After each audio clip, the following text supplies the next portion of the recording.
Hello and welcome to TSB Talk Sport and Business. I'm Neil Oja and it's time for the Fans Forum as we welcome Pranav Prasanna, who has been absconding from the studios because he was in Abu Dhabi. Pranav, what were you doing in Abu Dhabi? Well, Neil, thank you so much for that welcome. I have missed this edition of the Fans Forum. I've missed this opportunity to speak and connect with the fans. And being in Abu Dhabi gave me an opportunity at the ground level to be part of this unique event, the UFC 294 that's come back to the capital. It's one of the biggest sporting events, MMA. Who would want to mix this explosive action that happens? It's one of those rare events where right before the big fight, you've got training sessions that happen. We call it open camps at the Yas Mall that happen. You have presses that happen, which allow fans to interact with the fighters as well. So, overall, it is an experience that you do not want to miss. And this is where I was, which is probably why you didn't see me for a good 3 or 4 days. Now tell me, who was with you? I went by myself. No, this is wrong, Pranav. You shouldn't be. See, you know what? I mean, I'm not telling you that you take a date over there, but you need to take people with you so that they get introduced to UFC and try and understand what the sport is all about and why it is so amazing. You know, now that you're back, we'll make you talk about the atmosphere, वहाँ पर माहौल क्या था, किस तरह के लोग आए थे, what was the crowd, over there at the UFC 294? Absolutely, Neil, as much as you want to pull my leg about my, social life. But as far as dates go, this was a date with destiny for a lot of big fighters fighting in this card in Abu Dhabi. You look at the likes of an Islam Makhachev, one of the best fighters in the industry right now, or an Australian Greek athlete, Alexander Volkanovski. He's an amazing, explosive striker, and a rematch between these two is what was on the cards. The atmosphere aspect of it, packed, sold out arena, and as loud as you can expect. And I loved it. An overall thrilling experience. It was an unforgettable night, and fans really want to stick around till whether it's 1 a.m., 12 a.m., past the midnight hours. You will see the arena in full capacity. This is incredible. I mean, this is one of those sports that has taken not just the capital, but the whole of UAE by a storm. And, you're talking about Volkanovski, and he does like a challenge, doesn't he? Right. Now, whatever the result, irrespective of that, does he now cement his legacy as a UFC great, irrespective of what has happened at the UFC 294? Yeah, that's an interesting question because Volkanovski took up this fight in UFC 294. Mind you, it was the Brazilian martial artist Charles Oliveira that was supposed to take on Islam Makhachev in this card. But of course, an injury in the final few days is what led to the change of contestants. Now, I had a chance to catch up with Alexander Volkanovski recently, and here's what he had to say about what fighting means to him, what legacy that he plans to leave behind, and of course that incredible team that he has with him. Mind you, we have a colleague, Lachlan Kitchen, who is from Australia, and he'll tell you how difficult it is to be away from home. Now imagine a professional athlete that has to do fight out. Kitch is enjoying being away from home. But well, yes, I mean, he's no Alexander Volkanovski. He does not have a belt to his name. But yes, the Volk, the big fighter from Australia, here's what he had to say about his legacy. The support's been incredible forever, you know what I mean? In Australia, especially down in the Gong. Everyone's always been great. But I mean, this whole situation on 12 days' notice shows you the team and the support I have. I've been pretty vocal about it, like how everyone literally just changed all their plans, literally hours after I got the phone call to be there to help me in camp, or to be overseas, get me ready in them few days that we had, and not only that, to be over here at Abu Dhabi, spending a whole 10 days or whatever it's going to end up being away from their family.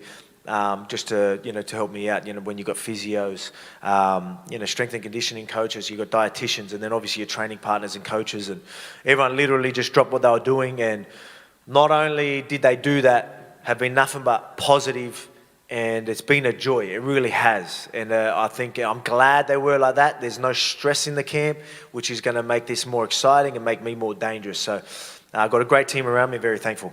A couple of the Australian athletes across different sport, whether it's Nick Kyrgios in tennis or a couple of the cricketers that come out here, they talk about the distance, being away from home, and how that mentally sort of affects them, maybe not being able to see the family or whatever. Is that something that you feel as well? No, not really. Like, I've got a job to do. This is a part of the process. Like I said earlier, no matter what situation I'm accepting, I'm going to make it work. I try not to, I hate being away from my family, but if I have to for a fight, that's it. It's done. I have to accept it, move on, and focus what's at hand.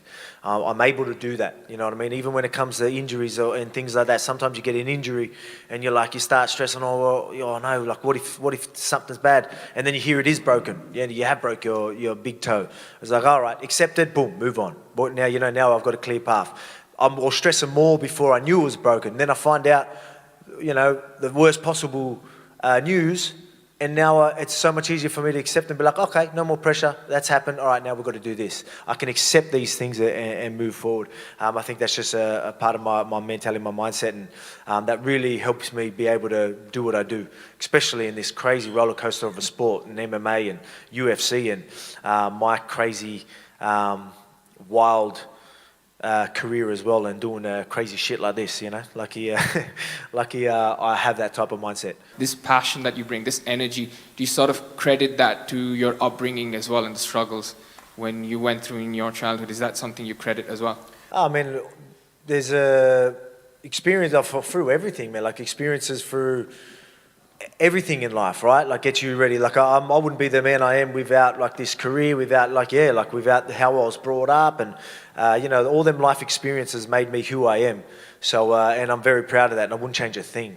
You know what I mean? That's one thing that a lot of people do ask me is what's one of your greatest accomplishments? And I'm have my fair share of accomplishments, but one of my greatest accomplishments is the fact that I was able to be myself through the whole process. And I'm very, very proud of that. Very proud of my experience, my upbringing, how I was raised, and I hope I set a good example for a lot of people out there. So apart from the big Australian, who else was there, and what were the biggest fights that one would have probably expected to watch over there? Yeah, we'll talk a bit more about the fight card itself and the fight night. But look, in terms of watching out for the fighters that were in and around Abu Dhabi, Kamaru Usman, the Nigerian nightmare, he's one of those names that, regardless whether he's coming off 2 losses or whatever in the back, he is someone that will always catch headlines. And when you take on someone, a Dagestani in the likes of a Khamzat Chimaev, oh my God, this is explosions from both ends that are just waiting to happen in that octagon. And that's exactly what happened in the night as well. A couple of other fighters that were also in town was Aljamain Sterling. He was here last year at the UFC. He put his belt on the line, and he was able to defend it in Abu Dhabi last time around, but he did go on to lose it against Sean O'Malley later this year. Another fighter, one of my favorites, was the American Justin Gaethje, who indeed I had a chance to catch up with as well at the Etihad Arena. So good presence of UFC fighters, whether they're on the card or whether they're away. You spoke about all of these fights and all of these amazing martial artists coming in. Now, what were the results? Who won? Who took home the title? Who took home the belt?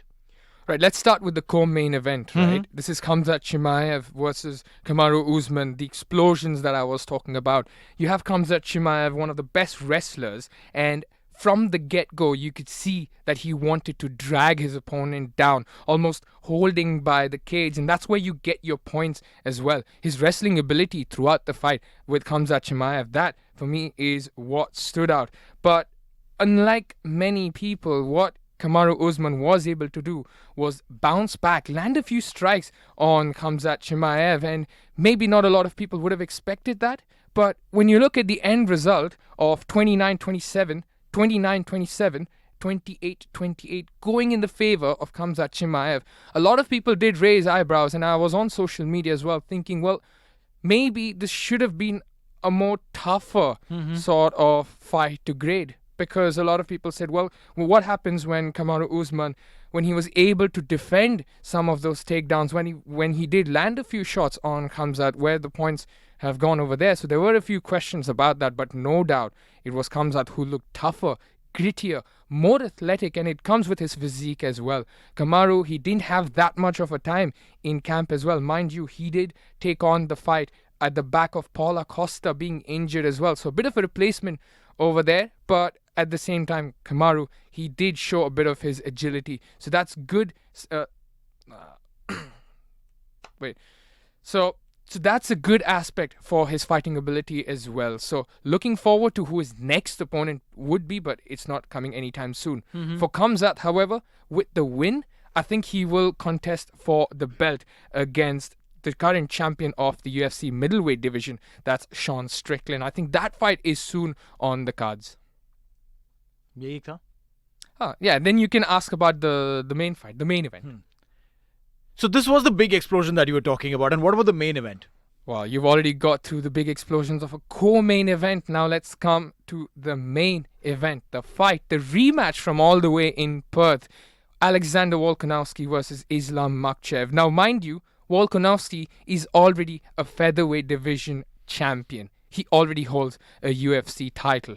For him to win against Islam Makhachev would mean that he gets the UFC lightweight belt as well. That would make him a dual champion. That's history in the making for this fighter. He wasn't able to manage that in Perth. It came down to unanimous decision with Islam retaining the title. And 10 days to go before the fight, Volkanovski takes this challenge that is going to happen in Abu Dhabi. Like we said, the rematch of Charles Oliveira didn't happen, but the Volk match was set to happen. A lot of hype, a lot of expectations around it. But in all honesty, I think this match slightly under-delivered. But make no mistake, Islam Makhachev, he took on the best wrestler in Charles Oliveira and submitted him. He took the best striker in Alexander Volkanovski and knocked him out in UFC 294. A quick kick to the head, to the temple of Alexander Volkanovski's head in round 1 within a minute and a half into the fight, and then was able to finish him off. The referee made no hesitation with this, and an early win for Islam Makhachev. Now, it's the first time for Alexander Volkanovski in his career to have a stoppage loss in a decade. Now look at that. That's staggering results for a fighter of his caliber. But Makhachev, easy as it gets. You know, he was good on his feet, even with the clinching and landing a few significant strikes. There's a absolute sort of mismatch when you are in front of the octagon and seeing someone like an Islam versus Volkanovski in terms of the height and the reach. But again, those are no excuses for good fighters. But at the end of the night, Islam Makhachev retaining his title, defending it successfully, and remaining the world's UFC lightweight champion. Definitely looks like you had a lot of fun, going out to Abu Dhabi, watching UFC. Now tell me, when are you applying for your leaves again? No, I mean, very soon. No, I'm not asking for your holidays where you'll go with your mom and dad and travel India or other places. I'm basically looking for your next trip to Abu Dhabi, where you'll probably be seeing UFC again. I mean, as I'm sure that Abu Dhabi would be looking forward to hosting this again. Oh, absolutely. I mean, UFC is definitely coming back. For the fans that are listening to this, UFC is back very, very soon next year. In fact, back for a long time. After Dana White, the president of UFC, confirmed along with the Department of Cultural Tourism in Abu Dhabi that UFC has extended its partnership till 2028. So that's a good news for the MMA UFC fans within the region and not just the UAE. So this means that you'll be applying for holidays at least till 2028. I will be. Okay. I will be. So come the date of a UFC fight, you will definitely see that my name is on top of the board saying, well, he's off for the next 3 or 4 days. Can the boss please cancel his holidays? All right. See, Pranav going out and getting all of this information, getting all of this content for us is amazing, because see, the moment he steps out of the studios is when he actually starts working. So it's good for us and good for you as you listen to Talk Sport and Business. Thank you so much, Pranav. Thank you so much.